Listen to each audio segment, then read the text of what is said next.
नमस्कार दोस्तों, सुन लो यूपीएससी में आपका फिर से स्वागत है। यूपीएससी की तैयारी में अर्थव्यवस्था एक समंदर है और भाई बैंकिंग उसका सबसे महत्वपूर्ण जहाज। बिल्कुल सही कहा। और आज हम इसी जहाज के हर पुर्जे को समझने वाले हैं। हाँ, हम गोता लगा रहे हैं भारतीय अर्थव्यवस्था के चैप्टर 15 बैंकिंग में संजीव वर्मा की किताब से, जैसा सुन लो यूपीएससी ने प्रस्तुत किया है। ये चैप्टर जीएस पेपर 3 के लिए क्रूशली इंपॉर्टेंट है। समझिए, ये देश की वित्तीय धमनियां हैं। तो आज की इस चर्चा से श्रोताओं को भारत की बैंकिंग संरचना, उसमें हुए सुधार, CRR, SLR, Basel norms, NPA जैसी जो मुश्किल लगने वाली चीजें हैं, हाँ, और हाल के डेवलपमेंट्स जैसे payment bank, small finance bank, gold schemes, इन सब की गहरी समझ मिलेगी। एकदम बारीकी से देखेंगे सब कुछ। और कोशिश रहेगी कि भाषा आम बोलचाल की हो, थोड़ा हंसी मजाक भी, ताकि बोरियत ना हो। ये कोई रॉकेट साइंस नहीं है, बस थोड़ा ध्यान और ढेर सारा जोश चाहिए। बिल्कुल, चलिए शुरू करते हैं फिर। सबसे पहले आरबीआई की भूमिका का एक छोटा सा रिकैप कर लेते हैं। वो सरकार का बैंकर है, बैंकों का बैंक है और देश की मॉनेटरी अथॉरिटी है। सही। तो चैप्टर का पहला सेक्शन है 15.1, भारत में बैंक। बैंक होते क्या हैं आखिर? देखिए, बहुत सिंपल है। बैंक एक वित्तीय मध्यस्थ है, मतलब एक फाइनेंशियल इंटरमीडिएरी। ये लोगों से जमा लेता है, उस पर ब्याज देता है। अच्छा। और फिर उसी पैसे को दूसरों को उधार देता है और उस पर ब्याज लेता है। इसी ब्याज के अंतर से वो अपना मुनाफा कमाता है। तो ये जो हम बैंकों में पैसा रखते हैं या लोन लेते हैं, ये सब वाणिज्यिक बैंकिंग मतलब कमर्शियल बैंकिंग कहलाता है। हाँ बिल्कुल, ये बैंकों का मुख्य काम है। और भारत की जो मिश्रित अर्थव्यवस्था है वो यहाँ भी दिखती है। कैसे? यहाँ सरकारी बैंक है जिन्हें हम पब्लिक सेक्टर बैंक्स या पीएसबी कहते हैं। फिर निजी बैंक है, प्राइवेट सेक्टर वाले, और विदेशी बैंक भी हैं जिनकी शाखाएं भारत में हैं। तो ये सब मिलकर इकोनॉमी में क्या रोल निभाते हैं? इनका रोल बहुत बड़ा है। ये अर्थव्यवस्था के विस्तार में मदद करते हैं, उसे डाइवर्सिफाई करते हैं, नए बिजनेस शुरू करने के लिए लोन देते हैं। सोचिए, बिना बैंकों के लोन के कोई बड़ा बिजनेस कैसे खड़ा होगा? बात तो सही है। और 1991 के सुधारों का यहाँ क्या असर हुआ? वो नरसिम्हम समिति की सिफारिशें थी ना? हाँ, नरसिम्हम समिति। 1991 से पहले बैंकिंग सेक्टर बहुत ज्यादा रेगुलेटेड था, मतलब सरकार का नियंत्रण बहुत था। इसे लाइसेंस राज भी कहते थे। 1991 के आर्थिक उदारीकरण के साथ बैंकिंग में भी सुधार हुए। नरसिम्हम समिति ने कई सिफारिशें दी जिससे ये सेक्टर रेगुलेशन से हटकर सुधार की ओर बढ़ा। निजी और विदेशी बैंकों को आने की ज्यादा छूट मिली, कंपटीशन बढ़ा। अच्छा, अब आते हैं सेक्शन 15.2 पर, भारत में बैंकिंग संरचना। इस संरचना के टॉप पर कौन है? सबसे ऊपर है हमारा central bank, reserve bank of India यानी आरबीआई। ये देश की सर्वोच्च मौद्रिक और बैंकिंग अथॉरिटी है, सभी बैंकों का कंट्रोलर। इसे रिजर्व बैंक क्यों कहते हैं? अच्छा सवाल है, क्योंकि ये बाकी वाणिज्यिक बैंकों के रिजर्व अपने पास रखता है, जैसे सीआरआर का पैसा, इसीलिए रिजर्व बैंक। और इसकी स्थापना कब हुई थी? इसकी स्थापना हुई 1 अप्रैल 1935 को। याद रखिएगा, 1 अप्रैल 1935। और ये आरबीआई एक्ट 1934 के तहत हुई। एक्ट कौन सा? RBI act 1934। ओके। और इसका हेड ऑफिस? शुरू में कलकत्ता में था, लेकिन 1937 में मुंबई शिफ्ट हो गया। गवर्नर वहीं बैठते हैं और सारी बड़ी नीतियां वहीं बनती हैं। और इसका राष्ट्रीयकरण कब हुआ? राष्ट्रीयकरण हुआ 1949 में, 1949। अब ये पूरी तरह से भारत सरकार के स्वामित्व में है। ठीक है।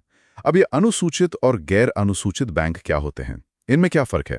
जो बैंक आरबीआई एक्ट 1934 की दूसरी अनुसूची मतलब सेकंड शेड्यूल में लिस्टेड हैं, उन्हें अनुसूचित बैंक कहते हैं। एक्ट कौन सा? RBI act 1934। अच्छा, तो इस लिस्ट में आने के लिए कुछ शर्तें भी होंगी? हाँ, 2 मुख्य शर्तें हैं। एक तो उनकी न्यूनतम पेड अप कैपिटल और रिजर्व 5 लाख या उससे ज्यादा होनी चाहिए। पहले ये 0.5 मिलियन होता था। 5 लाख। और दूसरी शर्त यह है कि आरबीआई को संतुष्ट होना चाहिए कि बैंक जमाकर्ताओं यानी डिपॉजिटर्स के हितों के खिलाफ काम नहीं कर रहा है। ओके। और ज्यादातर बैंक किसी कैटेगरी में आते होंगे? बिल्कुल, भारत के बैंकिंग बिजनेस का बड़ा हिस्सा इन्हीं अनुसूचित बैंकों के पास है। इनको भी आगे बांटा गया है वाणिज्यिक और सहकारी बैंकों में। और गैर अनुसूचित? वो बैंक जो इस दूसरी अनुसूची में शामिल नहीं है, वो गैर अनुसूचित कहलाते हैं। इनका रोल काफी सीमित है। ठीक है, अब जरा वाणिज्यिक बैंकों कमर्शियल बैंक्स पर आते हैं। इनका मुख्य काम क्या है? इनका मुख्य काम बिजनेस ऑर्गेनाइजेशंस और आम लोगों के जमा और ऋण से जुड़ा है। ये चेक, ड्राफ्ट जारी करते हैं, फिक्स डिपॉजिट यानी सावधि जमा स्वीकार करते हैं। लोन भी देते हैं? हाँ, कई तरह के लोन देते हैं, जैसे किश्त वाले लोन, इंस्टॉलमेंट लोन्स, ओवरड्राफ्ट की सुविधा, अलग अलग तरह के खाते खोलते हैं, चालू खाता, करंट अकाउंट, बचत खाता, सेविंग्स अकाउंट, सावधि जमा खाता, टर्म डिपॉजिट अकाउंट। और इनका मुख्य उद्देश्य? इनका मुख्य उद्देश्य मुनाफा कमाना होता है। ये आमतौर पर व्यक्तियों के समूह के स्वामित्व में होते हैं, चाहे वो सरकार हो या निजी शेयर होल्डर्स। अच्छा, तो अनुसूचित वाणिज्यिक बैंक यानी शेड्यूल्ड कमर्शियल बैंक्स कौन हुए? ये वही अनुसूचित बैंक हैं जो वाणिज्यिक बैंकिंग का काम करते हैं। जैसा मैंने कहा, देश के बैंकिंग बिजनेस का बड़ा हिस्सा यही संभालते हैं। इनको भी हम स्वामित्व या ऑपरेशन के आधार पर 5 ग्रुप में बांट सकते हैं। 5 ग्रुप कौन कौन से? पहला है एसबीआई और उसके सहयोगी। इनके लिए अलग कानून है, एसबीआई एक्ट 1955 और एसबीआई सहायक बैंक एक्ट 1959। याद है, 13 अगस्त 2008 को स्टेट बैंक ऑफ सौराष्ट्र का विलय एसबीआई में हुआ था। हाँ, कुछ याद आ रहा है। दूसरा ग्रुप है राष्ट्रीयकृत बैंक। एसबीआई और उसके सहयोगियों को मिला दें तो ये पब्लिक सेक्टर बैंक ग्रुप बनता है। आईडीबीआई लिमिटेड भी दिसंबर 2004 से इसमें शामिल है। तीसरा है निजी क्षेत्र के बैंक। इनमें पुराने प्राइवेट बैंक्स भी हैं और नई पीढ़ी के भी, जो 1993 के बाद आरबीआई के दिशा निर्देशों के तहत आए। ओके। चौथा है विदेशी बैंक। ये भारत में अपनी शाखाओं, सब्सिडियरीज या प्रतिनिधि कार्यालयों के जरिए काम करते हैं। और पांचवा ग्रुप है क्षेत्रीय ग्रामीण बैंक यानी आरआरबीज। चलिए इन एससीबीज के प्रकारों को थोड़ा और समझते हैं। पब्लिक सेक्टर बैंक पीएसबीज कौन से हैं? पीएसबीज वो बैंक्स हैं जिनमें मेजॉरिटी हिस्सेदारी, मतलब 50% से ज्यादा शेयर भारत सरकार के पास होती है, जैसे SBI, bank of India, Canara bank, Punjab national bank वगैरह। और प्राइवेट सेक्टर बैंक? इनमें मेजॉरिटी शेयर पूंजी निजी व्यक्तियों या कंपनियों के पास होती है। ये लिमिटेड लायबिलिटी कंपनी के रूप में रजिस्टर्ड होते हैं, जैसे ICICI bank, HDFC bank, axis bank. ठीक है, और फॉरेन बैंक? इनका मुख्यालय विदेश में होता है और ये भारत में अपनी शाखाओं के जरिए ऑपरेट करते हैं, जैसे HSB, city bank, standard chartered bank. अब आते हैं क्षेत्रीय ग्रामीण बैंकों यानी आरआरबीज पर। ये कब और क्यों बने? इनकी स्थापना एक अध्यादेश के जरिए 26 सितंबर 1975 को हुई थी और फिर आरआरबी एक्ट 1976 पास हुआ। एक्ट कौन सा? RRB act 1976। 1976। और उद्देश्य? इनका मुख्य उद्देश्य था कृषि और दूसरे ग्रामीण क्षेत्रों के लिए पर्याप्त संस्थागत ऋण उपलब्ध कराना, मतलब गांवों तक बैंकिंग पहुंचाना। इनका ऑपरेशन एरिया क्या होता है? ये सरकार द्वारा अधिसूचित किसी खास इलाके में काम करते हैं, जो आमतौर पर राज्य के एक या ज्यादा जिले होते हैं। और इनकी ओनरशिप किसके पास होती है? ये दिलचस्प है। इसमें केंद्र सरकार की हिस्सेदारी 50% होती है, संबंधित राज्य सरकार की 15% और कोई स्पॉन्सर बैंक होता है जिसकी हिस्सेदारी 35% होती है। याद रखिएगा, 50, 15, 35। केंद्र 50, राज्य 15, स्पॉन्सर बैंक 35। स्पॉन्सर बैंक कौन हो सकता है? ये कोई भी एससीबी या राज्य सहकारी बैंक हो सकता है। करीब 27 एससीबी और एक राज्य सहकारी बैंक इनके स्पॉन्सर हैं। अच्छा, अब सहकारी बैंकों, कोऑपरेटिव बैंक्स की बात करते हैं। ये क्या अलग है? हाँ, ये थोड़े अलग हैं। ये एक ऐसी वित्तीय इकाई है जिसके सदस्य ही उसके मालिक और ग्राहक होते हैं। मतलब ये आमतौर पर किसी एक इलाके के या एक जैसे पेशे वाले लोगों या जिनका कोई साझा हित हो, उनके द्वारा मिलकर बनाए जाते हैं। तो ये क्या सेवाएं देते हैं? ये भी लोन, जमा, खाते जैसी बैंकिंग सेवाएं देते हैं, लेकिन इनकी विशेषज्ञता अक्सर कृषि या उससे जुड़ी गतिविधियों, छोटे उद्योगों या स्वनियोजित कामगारों को फाइनेंस करने में होती है। ये गांवों और छोटे शहरों में बहुत महत्वपूर्ण है। और इनका सिद्धांत क्या है? मुनाफा कमाना? नहीं, इनका मूल सिद्धांत है नो लॉस नो गेन। ये सेवा के उद्देश्य से ज्यादा काम करते हैं। भारत का पहला सहकारी बैंक कौन सा था? ये था अन्योन्या सहकारी bank limited, ACBL, Vadodara, Gujarat में। नाम याद रखिएगा, अन्योन्या सहकारी बैंक लिमिटेड, ACBL। दिलचस्प। तो ये थी बैंकिंग संरचना। अब आते हैं सेक्शन 15.3 पर, बैंकिंग क्षेत्र में सुधार के प्रमुख क्षेत्र, खासकर 1991 के बाद वाले। हाँ, नरसिम्हम समिति की बात हुई थी।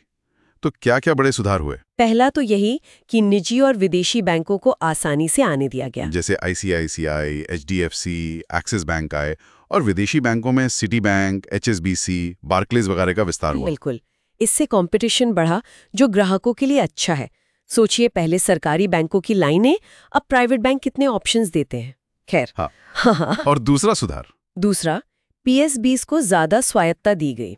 मतलब वो RBI के फ्रेमवर्क के अंदर अपनी नीतियां बनाने के लिए ज्यादा स्वतंत्र हुए। तीसरा बड़ा बदलाव ब्याज दरों से जुड़ा था। हाँ, ब्याज दरों का विनियमन खत्म, डीरेगुलेशन किया गया, जमा पर भी और लोन पर भी।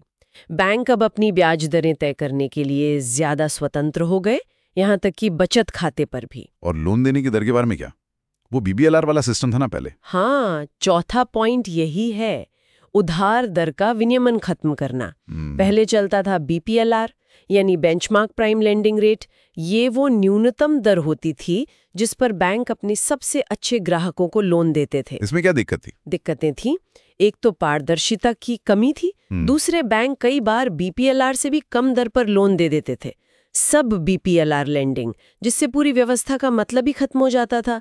और RBI जो पॉलिसी रेट बदलता था, उसका असर लोन की दरों तक ठीक से नहीं पहुंच पाता था। तो फिर नया सिस्टम क्या आया? 2010 में आया आधार दर, यानी बेस रेट। ये वो न्यूनतम दर थी जिसके नीचे बैंक किसी को उधार नहीं दे सकते थे। कोई अपवाद नहीं? कुछ अपवाद थे, जैसे DRI स्कीम के लोन, अपने ही फिक्स डिपॉजिट पर लोन, या बैंक कर्मचारियों को लोन। BPLR और आधार दर में मुख्य अंतर क्या था? आधार दर में लोन का रिस्क प्रीमियम शामिल नहीं होता था, वो बाद में जोड़ा जाता था। BPLR में ये सब मिला जुला रहता था।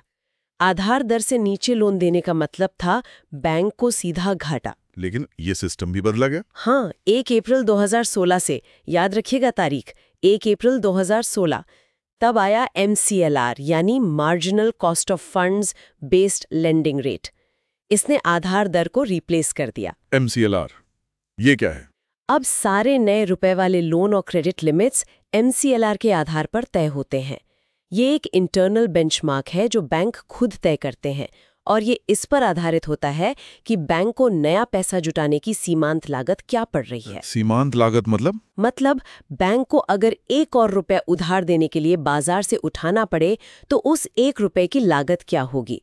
इसमें जमा पर ब्याज, CRR का नेगेटिव कैरी, ऑपरेशनल कॉस्ट और टेनोर प्रीमियम शामिल होता है। और पुराने लोन का क्या हुआ जो आधार दर या BPLR पे थे? वो वैसे ही चलते रहेंगे जब तक उनकी चुकौती ना हो जाए या उनका नवीनीकरण ना हो। हाँ, ग्राहकों के पास MCLR पर स्विच करने का विकल्प था। तो MCLR की परिभाषा क्या हुई? ये वो न्यूनतम ब्याज दर है जिस पर बैंक उधार दे सकता है, कुछ अपवादों को छोड़कर। और ये एक और रुपया उधार देने की अतिरिक्त लागत, यानी सीमांत लागत पर आधारित है। ठीक है। 5वां सुधार क्या था? पारदर्शिता। बैंकों को अपनी अच्छी और बुरी संपत्ति, यानी NPAs का पूरा खुलासा करने को कहा गया। छठा? मानकीकरण, मतलब आय को कैसे पहचानना है, संपत्तियों का वर्गीकरण कैसे करना है, डूबे कर्जों के लिए कितना प्रोविजन रखना है, इन सब के लिए एक जैसे नियम बनाए गए। NPA की परिभाषा भी सबके लिए एक कर दी गई, वही 90 दिन वाला मानदंड। NPA यानी नॉन परफॉर्मिंग एसेट, 90 दिन, ये बार बार आ रहा है, मतलब बहुत महत्वपूर्ण है। बिल्कुल। NPA मतलब वो लोन जिसका मूलधन या ब्याज 90 दिनों तक नहीं चुकाया गया हो। आसान भाषा में कहें तो डूबा हुआ कर्ज या फंसा हुआ पैसा। ओके। 7वां सुधार? पूंजी पर्याप्तता, यानी कैपिटल एडिक्वेसी, यानी बैंकों को अंतर्राष्ट्रीय मानकों बेसल नॉर्म्स के हिसाब से पर्याप्त पूंजी रखनी होगी। इसकी जरूरत क्यों? ताकि बैंक जोखिम उठा सके और अगर कुछ लोन डूब जाएं तो भी वे सुरक्षित रहें। ये रिस्क मैनेजमेंट का हिस्सा है। और इन सभी सुधारों का समग्र उद्देश्य क्या था? 8वां पॉइंट यही है, उद्देश्य था ज्यादा कंपटीशन लाना, जिससे ग्राहकों को बेहतर प्रोडक्ट्स, बेहतर सेवाएं और बेहतर दरें मिले। इससे बढ़ती हुई अर्थव्यवस्था को मदद मिले और हमारे बड़े भारतीय बैंक ग्लोबल लेवल पर टक्कर दे सकें। बहुत व्यापक उद्देश्य थे। अब आते हैं सेक्शन 15.4 पर, पूंजी पर्याप्तता यानी बेसल नॉर्म्स। ये बेसल क्या है? बेसल स्विट्जरलैंड का एक शहर है जहां bank for international settlements BIS का मुख्यालय है। यहीं पर बैंकिंग सुपरविजन पर बनी बेसल कमेटी BCBBS ये नियम बनाती है। अच्छा, स्विट्जरलैंड वाला बेसल। हाँ, ये एक ग्लोबल फ्रेमवर्क है। पहले बेसल 1 आया, फिर बेसल 2 और 2008 के वैश्विक वित्तीय संकट के बाद बेसल 3 आया। कॉन्सेप्ट क्या है इन नॉर्म्स का?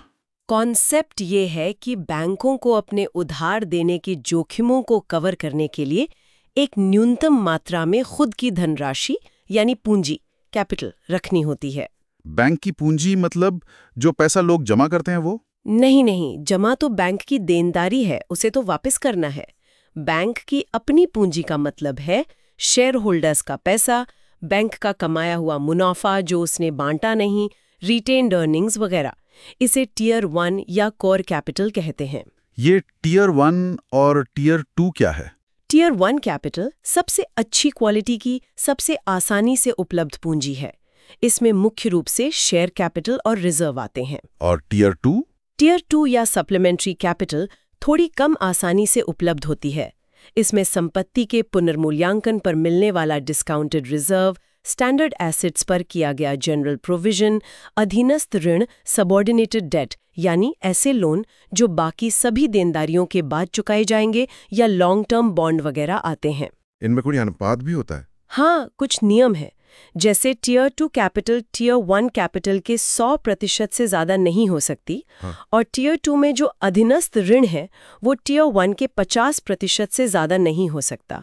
ये सीमाएं याद रखिएगा।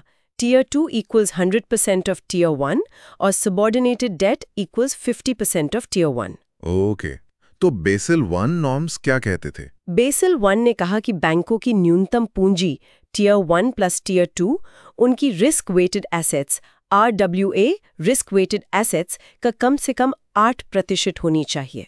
ये रिस्क वेटेड एसेट्स क्या है? RWA का मतलब है बैंक की सारी संपत्ति जैसे दिए गए लोन को उनके रिस्क के हिसाब से वेटेज देना। जैसे सरकार को दिया गया लोन कम रिस्की है तो उसका वेटेज कम होगा, शायद 0%। किसी कॉर्पोरेट को दिया लोन ज़्यादा रिस्की है तो उसका वेटेज ज़्यादा होगा, शायद 100%। तो RWA निकालते समय हर एसेट को उसके रिस्क वेट से गुणा करके जोड़ा जाता है। उदाहरण, मान लीजिए एक बैंक की कुल RWA 100 करोड़ है, तो बेसल 1 के हिसाब से उसे कम से कम 8 करोड़ की पूंजी टियर 1 प्लस टियर 2 रखनी होगी। और भारत ने इसे कैसे लागू किया? भारत में RBI ने इसे लागू किया और बैंकों को समय दिया, बल्कि RBI ने इसे 8% से बढ़ाकर 9% कर दिया। तो भारत में अभी न्यूनतम पूंजी पर्याप्तता अनुपात यानी कैपिटल एडिक्वेसी रेशियो 9% है। कितना? 9%। अच्छा, 9%। और बेसल 2? बेसल 2 ने रिस्क को मापने के तरीके को और बेहतर बनाया। इसमें ऑपरेशनल रिस्क जैसे फ्रॉड, सिस्टम फेलियर का रिस्क को भी जोड़ा गया, लेकिन न्यूनतम अनुपात ग्लोबल लेवल पर 8% ही रखा गया। भारतीय बैंक अब बेसल 1 और बेसल 2 दोनों का पालन करते हैं। और बेसल 3? वो 2008 के संकट के बाद आया, जिसमें पूंजी की गुणवत्ता और मात्रा दोनों को और बढ़ाने की बात कही गई ताकि बैंकिंग सिस्टम ज्यादा स्थिर रहे। इन नॉर्म्स का महत्व क्या है? ये ग्लोबल फाइनेंशियल रेगुलेशन के स्टैंडर्ड हैं। इनसे पारदर्शिता आती है, निवेशक और जमाकर्ता बैंक की ताकत का अंदाजा लगा सकते हैं। सही। अब आते हैं अगले सेक्शन पर। 15.5 RBI द्वारा तरलता प्रबंधन यानी लिक्विडिटी मैनेजमेंट, ये क्यों जरूरी है? देखिए, बैंकों के पास जो पैसा होता है जिसे वो उधार दे सकते हैं उसे तरलता या लिक्विडिटी कहते हैं। इसका सीधा संबंध महंगाई से है। कैसे? बैंक जब उधार देते हैं तो वो क्रेडिट क्रिएशन करते हैं, मतलब वो जमा हुए पैसे को कई गुना करके इकोनॉमी में नया पैसा डालते हैं। जैसे अगर किसी ने 100 रुपए जमा किए और मान लीजिए CRR 10% है, तो बैंक 90 रुपए उधार दे सकता है। वो 90 रुपए फिर किसी के खाते में जमा होंगे, बैंक उसका 10% रखकर 81 उधार देगा और ये सिलसिला चलता रहता है। अच्छा, इसे मनी मल्टीप्लायर इफेक्ट कहते हैं शायद। हाँ, बिल्कुल। इससे इकोनॉमी में पैसे की सप्लाई बढ़ती है। अगर ये जरूरत से ज्यादा हो जाए तो महंगाई बढ़ सकती है। इसलिए RBI को इस लिक्विडिटी को मैनेज करना पड़ता है। ये RBI के लिए बैलेंसिंग एक्ट जैसा है, ग्रोथ भी चाहिए, महंगाई भी काबू में रखनी है। एकदम सही। RBI को तरलता को न बहुत ज्यादा होने देना है, न बहुत कम। तो इस तरलता का स्रोत क्या है? मुख्य स्रोत है बैंकों के पास जमा पैसा, डिमांड और टर्म लायबिलिटीज DTL। नेट करके इसे net demand and term liabilities NDTL कहते हैं। डिमांड लायबिलिटी वो पैसा है जो ग्राहक कभी भी मांग सकता है, जैसे बचत और चालू खाता का पैसा। टर्म लायबिलिटी वो है जो एक निश्चित समय के लिए जमा है, जैसे FD। ये बैंक के लिए देनदारियां हैं क्योंकि उन्हें ये पैसा वापस करना है। लेकिन आरबीआई बैंकों को जमा लेने या उधार देने से पूरी तरह रोक तो नहीं सकता? नहीं, बिल्कुल नहीं। इसीलिए आरबीआई के पास कुछ खास उपकरण यानी टूल्स हैं। ये क्वांटिटेटिव मात्रात्मक भी हो सकते हैं और क्वालिटेटिव गुणात्मक भी। चलिए इन उपकरणों को समझते हैं। पहला है नकद आरक्षित अनुपात, कैश रिजर्व रेशो, CRR। ये क्या है? CRR बैंकों की कुल NDTL का वो प्रतिशत है जो उन्हें अनिवार्य रूप से आरबीआई के पास नकद के रूप में रखना होता है। इस पर बैंकों को कोई ब्याज नहीं मिलता। अच्छा, इस पर ब्याज नहीं मिलता? नहीं। तो अगर आरबीआई को बाजार से पैसा सोखना है, लिक्विडिटी कम करनी है, तो वो CRR बढ़ा देगा। कैसे? इससे बैंकों के पास उधार देने के लिए पैसा कम हो जाएगा। और अगर लिक्विडिटी बढ़ानी हो तो आरबीआई CRR घटा देगा। जैसे 4% से 3.5% कर दे तो 25,000 करोड़ रुपए बैंकों के पास वापस आ जाएंगे उधार देने के लिए। आपकी किताब में उदाहरण दिया है 50 लाख करोड़ 20 का। उस हिसाब से 1% बदलने पे 50,000 करोड़ और 0.25% बदलने पर 12,500 करोड़ का असर पड़ता है। हाँ, ये दिखाता है कि CRR कितना पावरफुल टूल है, लेकिन इसे बहुत सावधानी से इस्तेमाल करना होता है। क्यों? क्योंकि इसका सीधा असर बैंकों के उधार देने की क्षमता और मुनाफे पर पड़ता है। ज्यादा बढ़ाने से ग्रोथ धीमी हो सकती है, मंदी का खतरा बढ़ सकता है। बार बार बदलने से बाजार में गलत सिग्नल जाते हैं। इसलिए आरबीआई इसे रोजमर्रा का टूल नहीं मानता, बल्कि असाधारण परिस्थितियों में इस्तेमाल करता है। और इसकी एक दिक्कत ये भी है कि ये सभी बैंकों पर एक जैसा लागू होता है, चाहे उनकी स्थिति कैसी भी हो। बिल्कुल। दिसंबर 2017 जब किताब लिखी गई में CRR 4.00% था। याद रखिएगा 4.00%। ठीक है। दूसरा टूल है सांविधिक तरलता अनुपात, स्टैट्यूटरी लिक्विडिटी रेशियो, SLR। ये CRR से कैसे अलग है? SLR भी NDTL का ही 1% है, लेकिन इसे बैंकों को आरबीआई के पास कैश में नहीं रखना होता। इसे वो अपने पास रख सकते हैं, लेकिन 3 रूपों में: नकद, कैश, सोना, गोल्ड या बिना बिकी हुई सरकारी प्रतिभूतियां, गवर्नमेंट सिक्योरिटीज या G-SECs। तो बैंक क्या रखना पसंद करते हैं? जाहिर है G-SECs, क्योंकि उन पर ब्याज मिलता है। कैश या सोने पर कुछ नहीं मिलता। तो इसका असर भी CRR जैसा ही होता है? हाँ, ये भी बैंकों के उधार देने लायक संसाधनों को कम करता है। अगर SLR 20% है तो बैंक अपनी जमा का 20% हिस्सा इन चीजों में ब्लॉक करके रखेंगे। किताब के अनुसार अगस्त 2017 में ये न्यूनतम 20% है, 20%। हाँ, लेकिन SLR की एक सीमा है। वो क्या? कई बार बैंक सुरक्षा के लिए या ब्याज कमाने के लिए वैसे भी न्यूनतम जरूरत से ज्यादा G-SECs रखते हैं। ऐसे में अगर आरबीआई लिक्विडिटी कम करने के लिए SLR बढ़ा भी दे तो शायद उन बैंकों पर कोई खास असर न पड़े जिनके पास पहले से ही ज्यादा G-SECs हैं। ये इंटरेस्टिंग पॉइंट है। तीसरा रूल है बैंक दर, बैंक रेट। ये क्या है? ऐतिहासिक रूप से बैंक दर वो ब्याज दर थी जिस पर आरबीआई बैंकों को लंबी अवधि के लिए लोन देता था, उनकी योग्य प्रतिभूतियों एलिजिबल सिक्योरिटीज को गिरवी रखकर। पहले इसे एक बेंचमार्क दर माना जाता था। आरबीआई इसे बढ़ाकर उधार लेना महंगा कर सकता था और लिक्विडिटी कम कर सकता था। लेकिन अब इसका इस्तेमाल कम हो गया है। हाँ, क्योंकि अब बैंकों के पास एक दूसरे से या बाजार से उधार लेने के कई और तरीके हैं। Secondary market. अब आरबीआई बैंक दर का इस्तेमाल मुख्य रूप से तब करता है जब कोई बैंक CRR या SLR मेंटेन करने में चूक जाए तो उस पर पेनल्टी लगाने के लिए। ओके। चौथा टूल, खुले बाजार के परिचालन, ओपन मार्केट ऑपरेशंस, OMO। ये क्या है? OMO में आरबीआई सीधे बाजार में सेकेंडरी मार्केट में सरकारी प्रतिभूतियों G-SECs को खरीदता या बेचता है। ये नीलामी के जरिए होता है और CRR SLR की तरह अनिवार्य नहीं है। तो असर कैसे होता है? अगर आरबीआई को बाजार से पैसा सोखना है तो वो G-SECs बेचेगा, लोग या बैंक्स G-SECs खरीदेंगे और पैसा आरबीआई के पास चला जाएगा, लिक्विडिटी कम हो जाएगी। और अगर पैसा डालना हो तो आरबीआई बाजार से G-SECs खरीदेगा। आरबीआई पैसा देकर G-SECs लेगा तो पैसा बाजार में आ जाएगा। लिक्विडिटी बढ़ जाएगी। किताब के अनुसार आरबीआई ये काम आमतौर पर तिमाही अंतराल पर करता है। ठीक है, अब आते हैं पांचवें और शायद सबसे ज्यादा इस्तेमाल होने वाले टूल पर, रेपो नीलामी, रेपो ऑक्शन। ये ओएमओ से कैसे अलग है? रेपो का मतलब है रीपर्चेज ऑब्लिगेशन। ये बहुत छोटी अवधि, यहां तक कि रातों रात तरलता को मैनेज करने के लिए आरबीआई का सबसे पसंदीदा हथियार है। ये ओएमओ जैसा ही है, लेकिन इसमें एक ऑटोमेटिक पुनर्खरीद का क्लॉज होता है। कैसे काम करता है ये? जब बैंकों को कम समय के लिए पैसे की जरूरत होती है तो वो आरबीआई से उधार लेते हैं। इसके बदले में वो अपनी योग्य जीसेक्स, जो एसएलआर कोटा से ज्यादा हो, आरबीआई के पास गिरवी रखते हैं, इस वादे के साथ कि वो तय समय बाद, जैसे अगले दिन, इन सिक्योरिटीज को वापस खरीद लेंगे। और उस उधार पर बैंक जो ब्याज आरबीआई को देते हैं वही रेपो रेट है? एकदम सही। रेपो रेट वो ब्याज दर है जो बैंक आरबीआई को इस शॉर्ट टर्म लोन पर चुकाते हैं। और रिवर्स रेपो क्या है? रिवर्स रेपो इसका ठीक उल्टा है। जब बाजार में लिक्विडिटी बहुत ज्यादा होती है तो आरबीआई बैंकों से उधार लेता है। बैंक अपना अतिरिक्त पैसा आरबीआई के पास रखते हैं और बदले में आरबीआई से जीसेक्स लेते हैं कोलैटरल के तौर पर। इस पर आरबीआई बैंकों को ब्याज देता है। ये ब्याज दर रिवर्स रेपो रेट कहलाती है। तो रेपो रेट से आरबीआई पैसा डालता है और रिवर्स रेपो से सोखता है? नहीं, उल्टा है शायद। हाँ, थोड़ा ध्यान से। रेपो ऑपरेशन से आरबीआई सिस्टम में पैसा डालता है, बैंक उधार ले रहे हैं।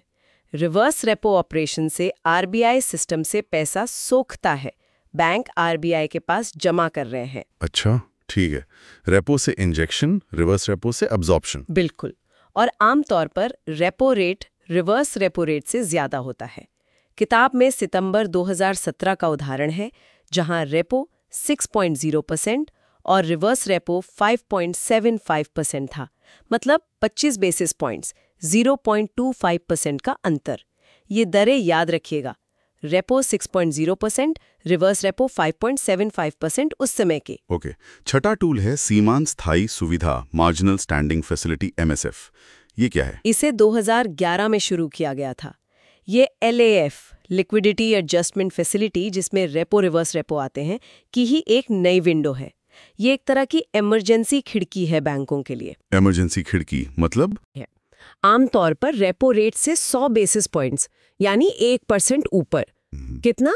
Repo rate plus 1%। और कितना उधार ले सकते हैं इससे? बैंक अपनी कुल एनडीटीएल का 1% तक इस सुविधा के तहत उधार ले सकते हैं। सीमा है एनडीटीएल का 1%। समझ गया। और आखिरी 7वां टूल है नैतिक अनुनय, मॉरल स्वेजन। ये कैसा टूल है? ये कोई कंपलसरी उपकरण नहीं है। इसमें आरबीआई बैंकों से बातचीत करके उन्हें समझा बुझाकर अपनी मौद्रिक नीति या आर्थिक हित के अनुसार काम करने के लिए राजी करने की कोशिश करता है। जैसे लोन ग्रोथ बढ़ाने या घटाने के लिए कहना। अच्छा, मतलब रिक्वेस्ट करना। हाँ, एक तरह से।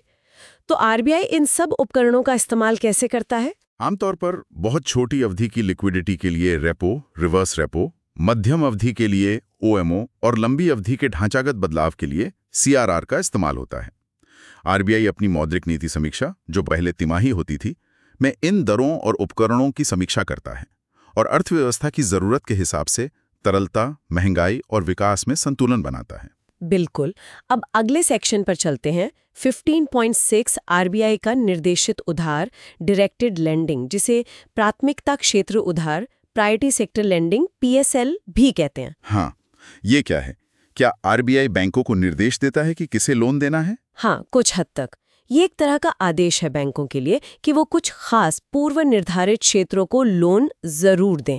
इसे जन बैंकिंग, मास बैंकिंग को बढ़ावा देने का एक तरीका माना जाता है। कौन से हैं ये प्राथमिकता वाले क्षेत्र? इनकी लिस्ट काफी लंबी है, लेकिन मुख्य हैं कृषि, सूक्ष्म, लघु और मध्यम उद्यम, एमएसएमईज, निर्यात ऋण, एक्सपोर्ट क्रेडिट, शिक्षा, एजुकेशन, आवास, हाउसिंग, सामाजिक अवसंरचना, सोशल इंफ्रास्ट्रक्चर, नवीनीकरणीय ऊर्जा, रिन्यूएबल एनर्जी और कुछ अन्य श्रेणियां भी हैं। क्या सभी बैंकों को इन क्षेत्रों में लोन देना होता है? कोई टारगेट होता है? हाँ, टारगेट होते हैं।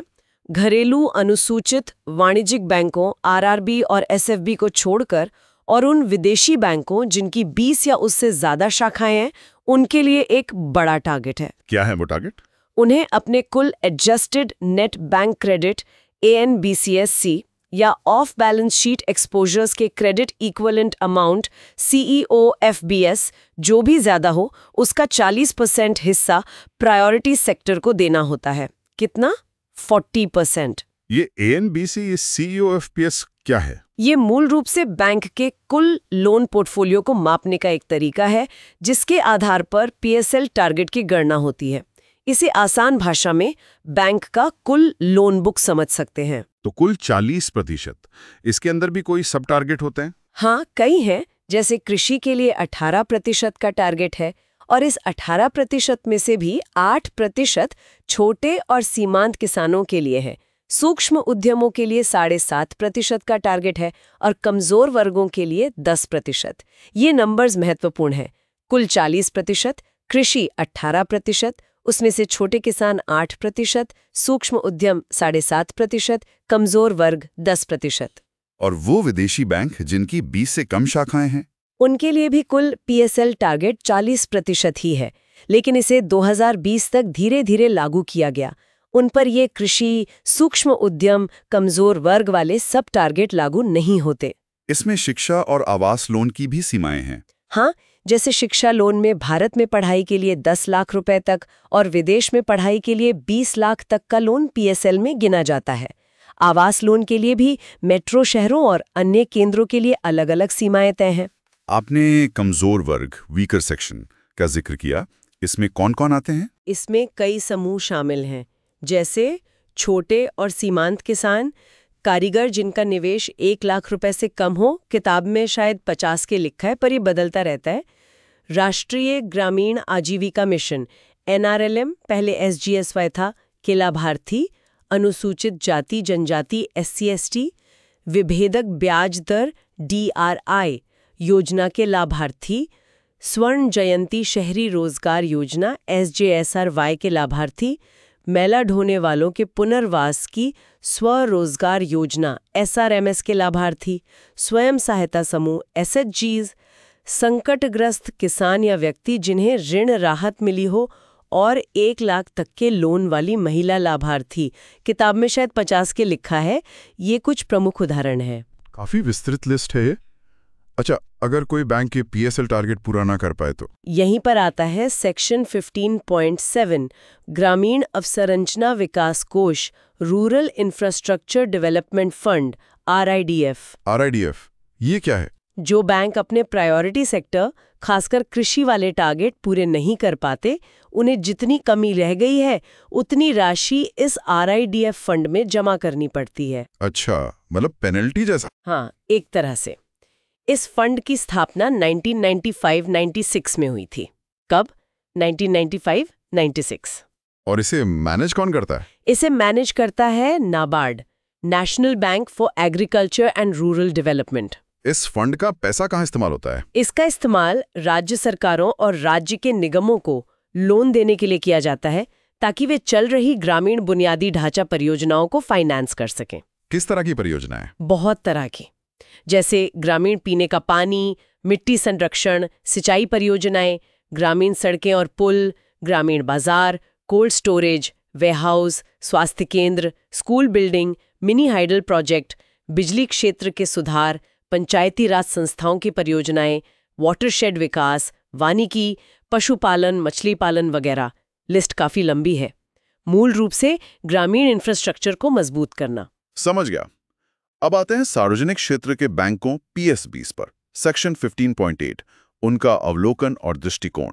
सुधारों के बावजूद इनका दबदबा तो अभी भी है? हाँ, दबदबा तो है, लेकिन धीरे धीरे निजी बैंकों से कंपटीशन बढ़ रहा है और उनका मार्केट शेयर कम हो रहा है। इनकी ताकत क्या मानी जाती है?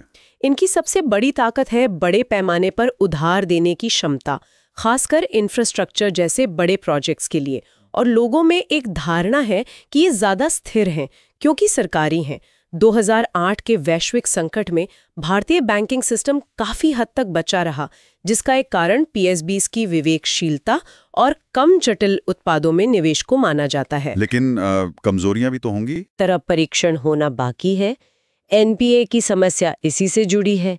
कई बैंकों में जरूरत से ज्यादा स्टाफ है, कार्यबल की औसत उम्र ज़्यादा है, टेक्नोलॉजी अपना तो ली है लेकिन उसका पूरा फायदा उठाने में शायद पीछे हैं, बहुत ज़्यादा रिस्क से बचते हैं, सुरक्षा को लेकर अत्यधिक सचेत रहते हैं, जिससे कई बार अच्छे अवसर भी चूक जाते हैं। छोटे उद्योगों, एसएसआई जैसे ज़रूरतमंद वर्गों तक पहुंच योजनाओं के बावजूद कमज़ोर है। वित्तीय समावेशन को अक्सर एक सामाजिक जिम्मेदारी की तरह देखा जाता है, एक व्यावसायिक अवसर की तरह नहीं, इसलिए प्रयास उतने प्रभावी नहीं हो पाते। और एक बड़ी बात, इतने सारे पीएसबी आपस में ही प्रतिस्पर्धा कर रहे हैं, जिससे किसी एक का बहुत बड़ा और ग्लोबल बन पाना मुश्किल होता है। ये तो विरोधाभास है। सार्वजनिक चरित्र होना ताकत भी है, स्थिरता, और कमजोरी भी धीमापन। हाँ, बिल्कुल। और ये कड़वी सच्चाई है कि भारत की इतनी बड़ी अर्थव्यवस्था होने के बावजूद दुनिया के टॉप 50 बैंकों में हमारा कोई पीएसबी नहीं है, या कम से कम उस समय नहीं था जब ये किताब लिखी गई थी। तो भविष्य के लिए क्या जरूरी है? बढ़ती अर्थव्यवस्था को फाइनेंस करने के लिए मजबूत बैंकों की जरूरत है। पीएसबीज को मजबूत होना होगा। इसके लिए शायद उनका आपस में विलय जरूरी है। उन्हें सोच समझकर जोखिम लेना सीखना होगा। क्या निजीकरण, प्राइवेटाइजेशन एक विकल्प है? इस पर बहस होती रहती है। शायद अभी कहना जल्दबाजी होगी, लेकिन भविष्य में दक्षता, नवाचार और ग्लोबल स्केल हासिल करने के लिए ये जरूरी हो सकता है।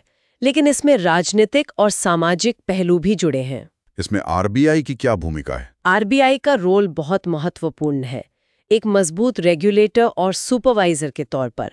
और आरबीआई ने यह भूमिका काफी हद तक सफलतापूर्वक निभाई भी है। तो पीएसबीज के सामने चुनौतियां बड़ी हैं।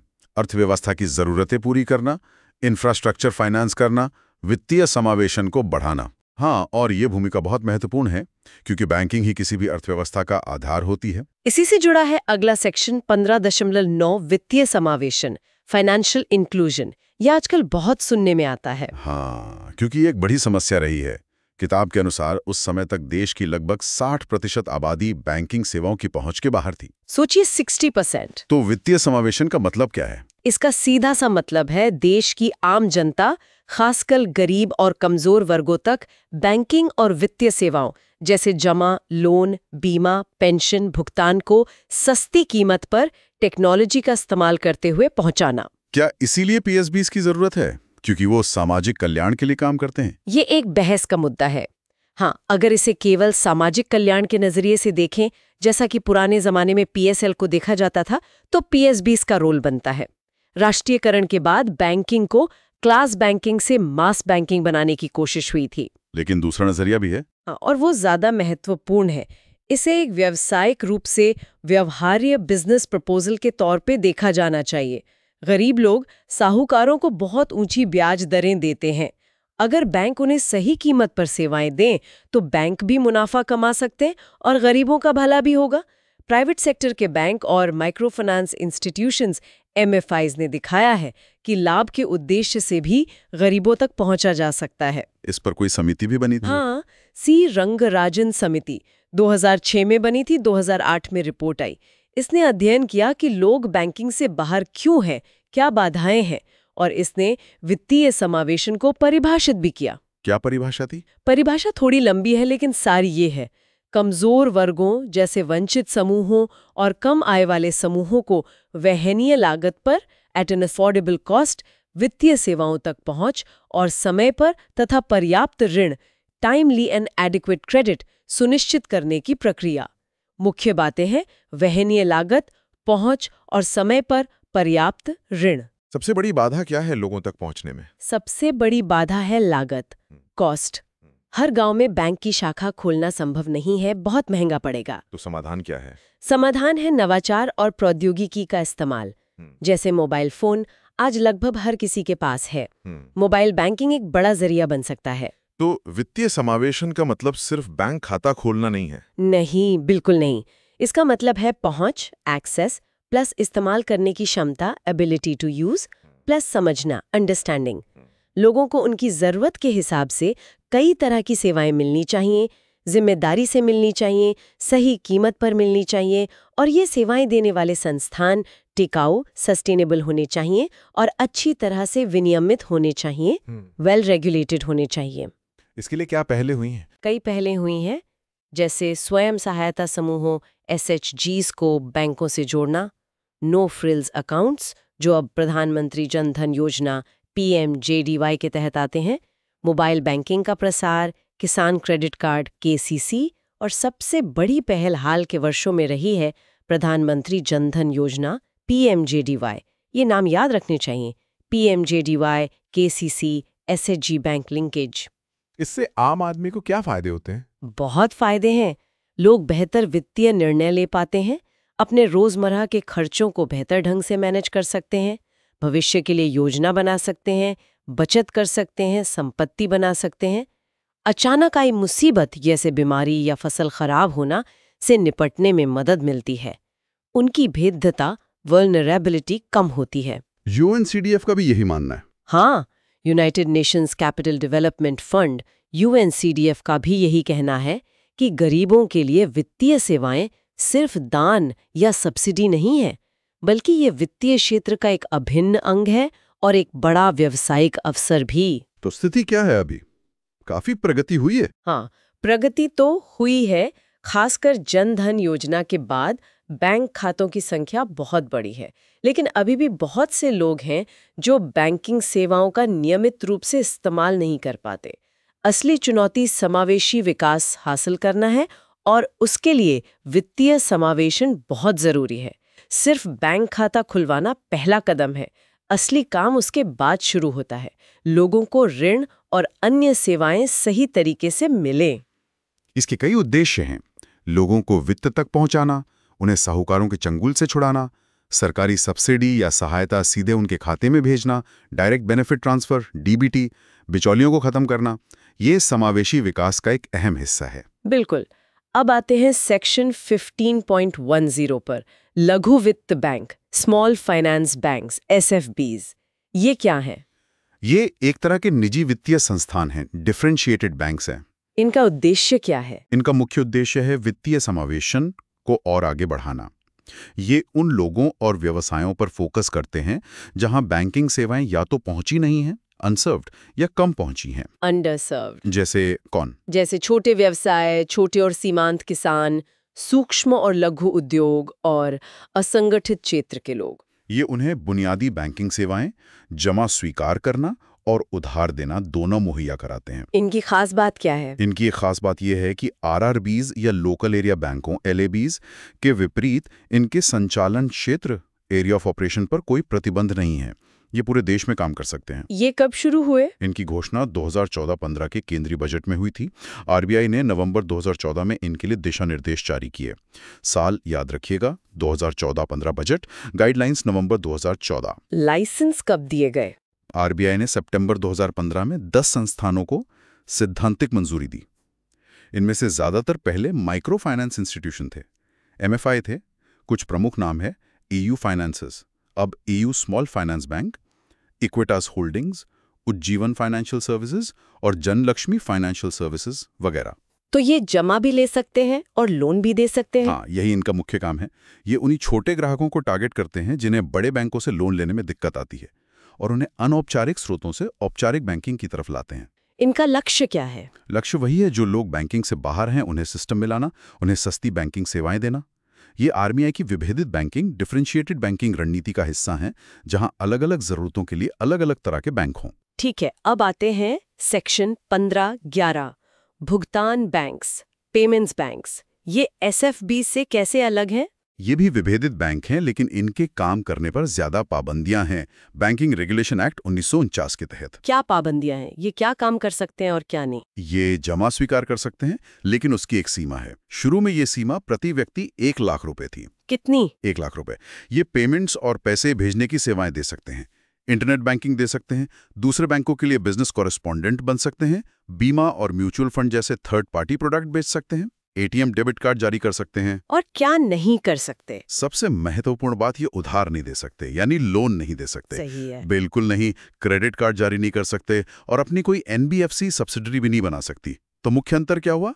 SFB लोन दे सकते हैं, पेमेंट बैंक लोन नहीं दे सकते। इनका विचार कहाँ से आया? RBI ने फरवरी 2015 में आवेदकों की लिस्ट जारी की थी।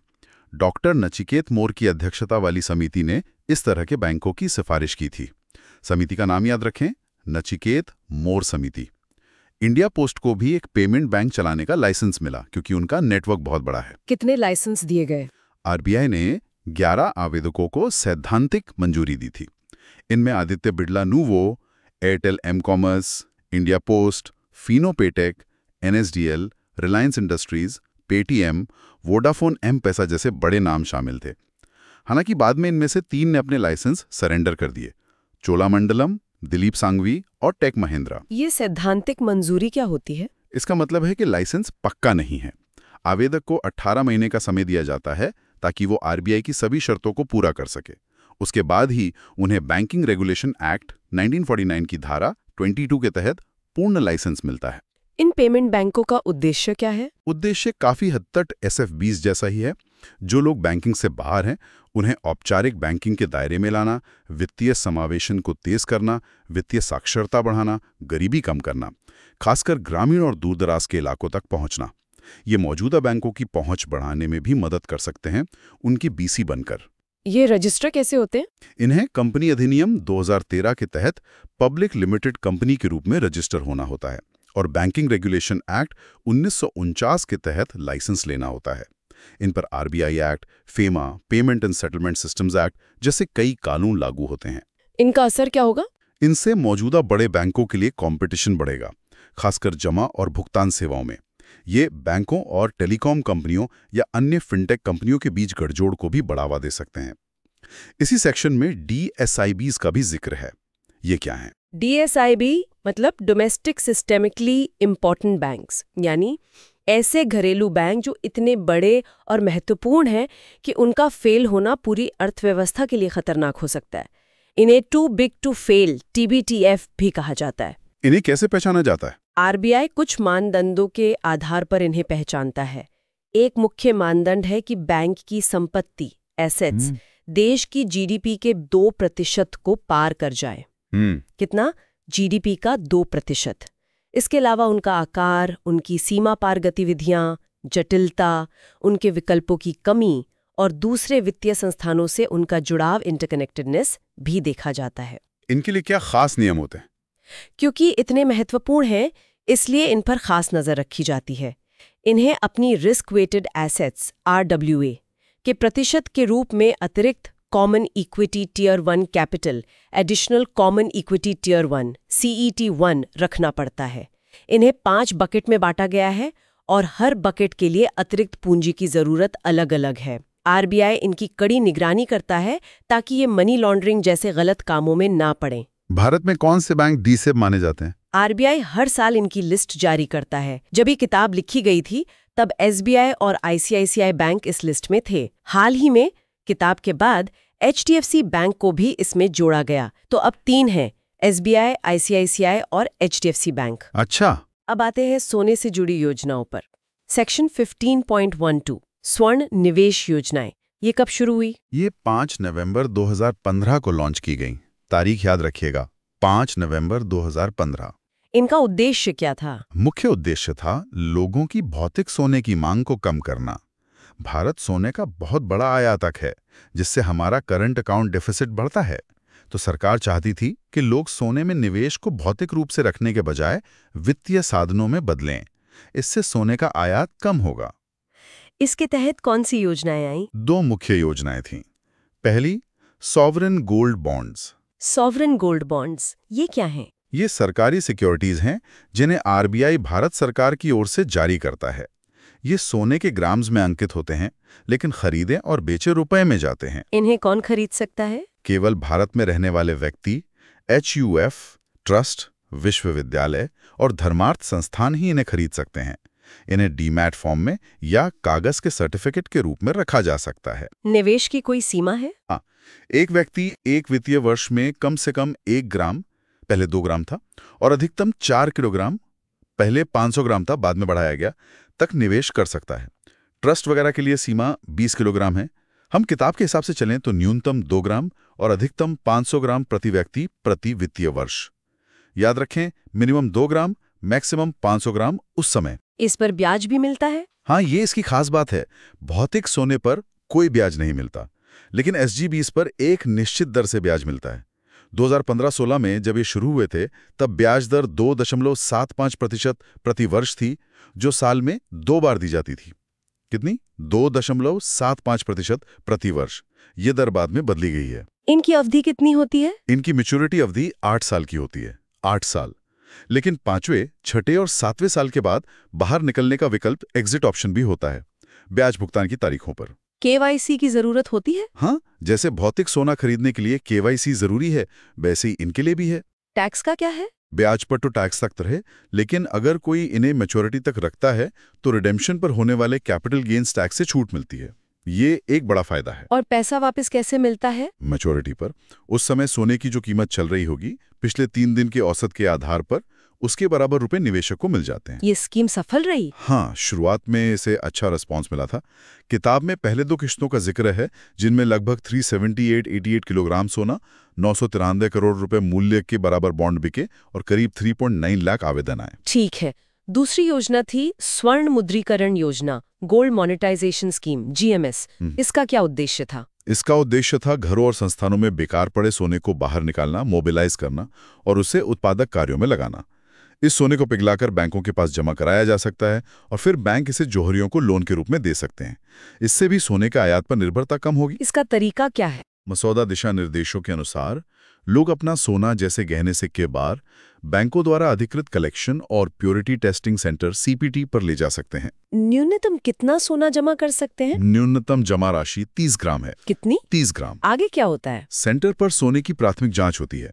अगर ग्राहक सहमत होता है तो सोने को पिघलाकर उसकी शुद्धता यानी प्योरिटी जांची जाती है।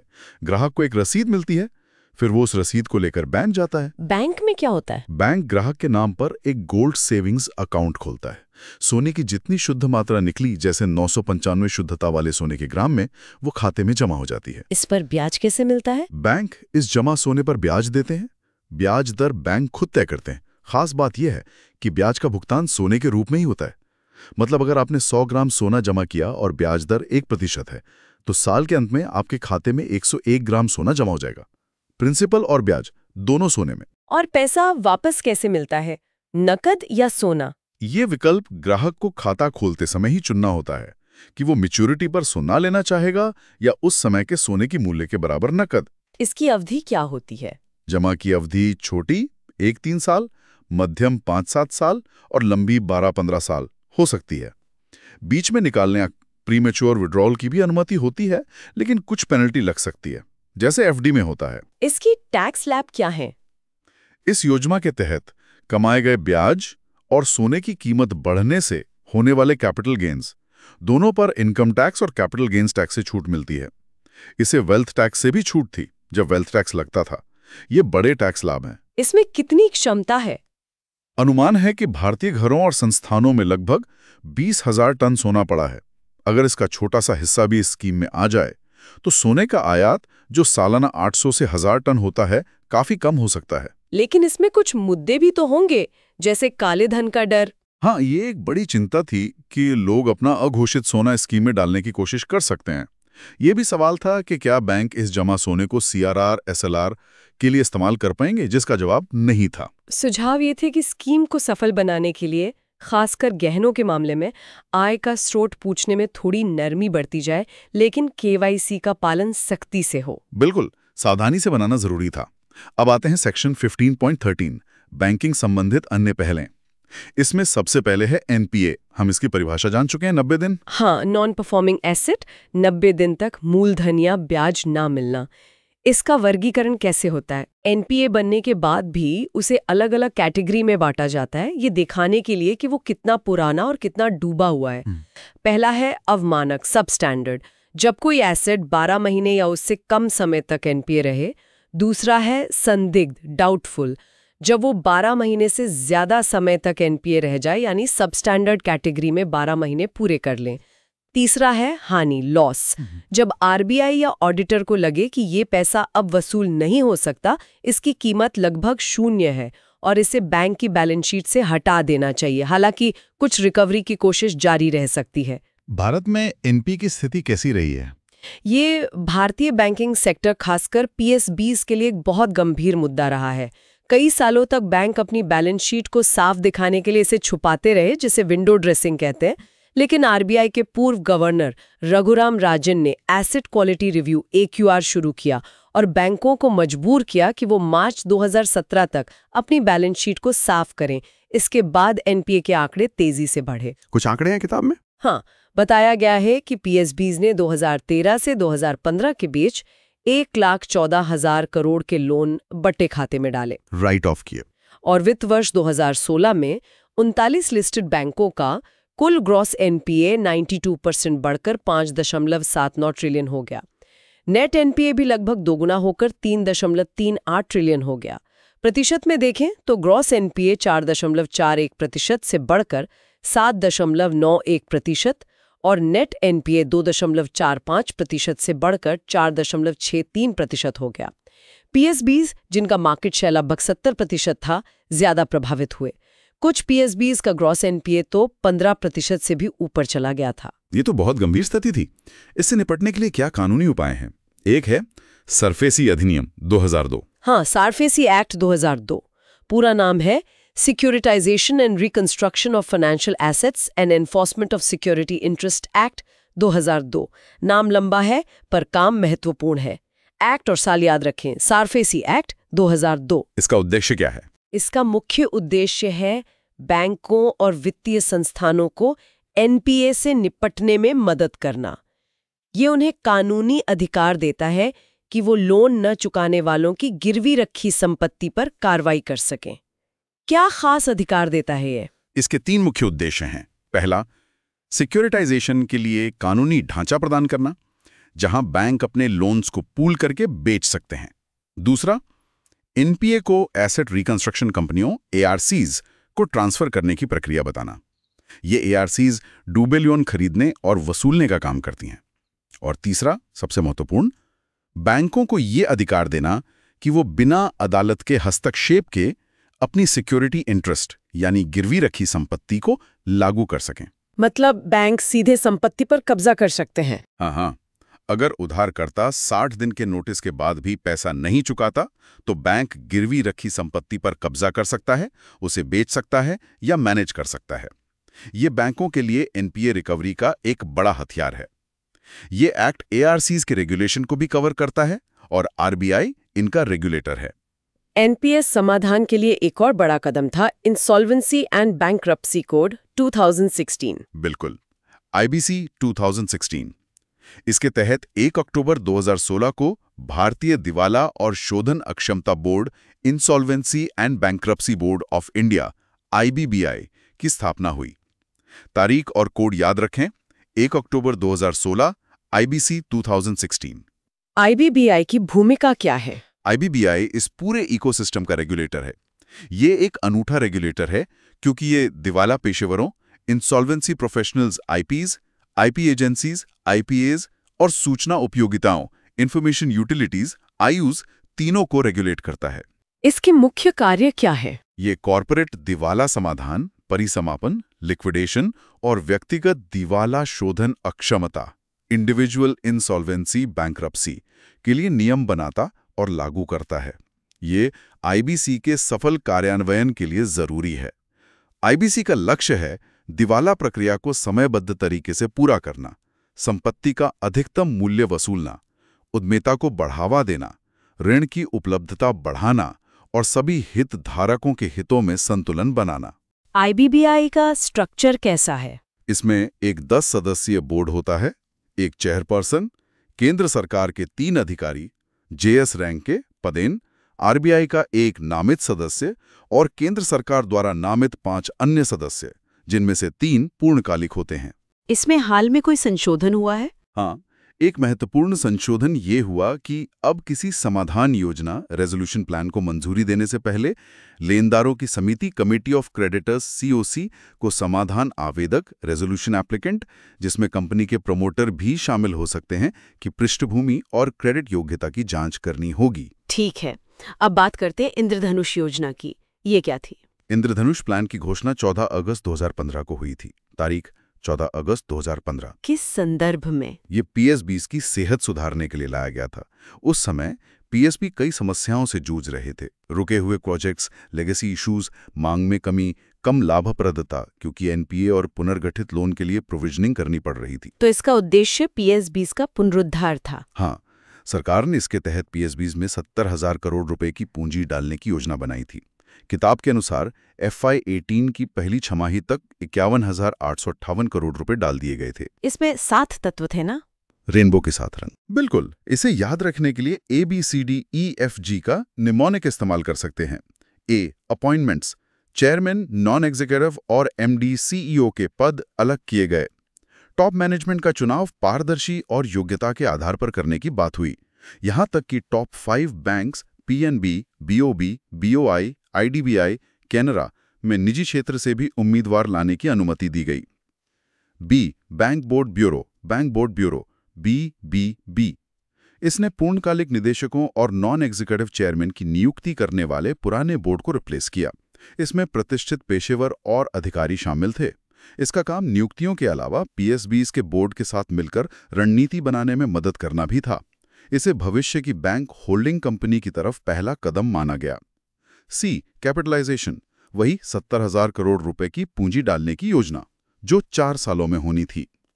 D, डी-स्ट्रेसिंग, फंसे हुए कर्जों यानी एनपीए के समाधान पर ध्यान केंद्रित करना।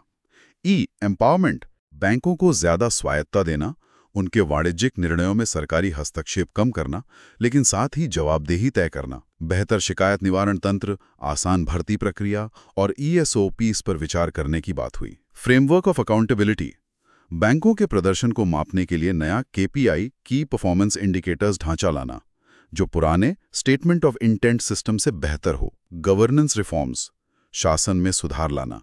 इसकी शुरुआत पुणे में 2015 में हुए ज्ञान संगम से हुई, जिसमें PM और FM भी शामिल हुए थे। ये तो काफी व्यापक योजना लगती है। हाँ, इसे राष्ट्रीयकरण 1970 के बाद से PSBs में सुधार का सबसे बड़ा प्रयास माना गया।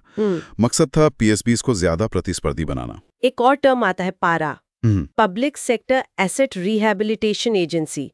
ये क्या है? ये इंद्रधनुष का हिस्सा नहीं था, बल्कि इसका सुझाव आर्थिक सर्वेक्षण 2016-17 में दिया गया था। स्रोत और साल याद रखें, इकोनॉमिक सर्वे 2016-17। किस समस्या के समाधान के लिए? ये TBS समस्या के समाधान के लिए सुझाया गया था। TBS मतलब एक तरफ कंपनियां जो भारी कर्ज में डूबी हैं और दूसरी तरफ बैंक जिनकी बैलेंस शीट खराब लोन NPA से लदी हुई है। तो पारा का काम क्या होता? प्रस्ताव था कि एक केंद्रीकृत एजेंसी पारा बनाई जाए जो PSBs के सबसे बड़े और सबसे मुश्किल NPA मामलों को अपने हाथ में ले ले। ये राजनीतिक रूप से कठिन निर्णय ले सकती थी, जैसे लोन में बड़ी कटौती, हेरकट, ताकि उन संपत्तियों का कोई समाधान निकल सके। इसकी जरूरत क्यों महसूस हुई? क्योंकि TBS समस्या भारत की ग्रोथ को नीचे खींच रही थी। PSBs का ग्रॉस NPA 12% के करीब पहुंच गया था सितंबर 2016 में। क्रेडिट ग्रोथ धीमी पड़ गई थी, निवेश गिर रहा था। सर्वे का मानना था कि इस समस्या से निपटने के लिए एक बैड बैंक जैसी संस्था की जरूरत है। समझ गया। अब आखिरी सेक्शन 15.14, SBI सहयोगियों का भारतीय स्टेट बैंक SBI में विलय। हाँ, ये एक बड़ा कदम था। कंसोलिडेशन की दिशा में सरकार ने SBI के 5 सहयोगी बैंकों के विलय को मंजूरी दी। कौन कौन से थे वो? State bank of Bikaner and Jaipur SBJ, state bank of Hyderabad SBH, state bank of Mysore SBM, state bank of Patiala SBP और state bank of Travancore SBT।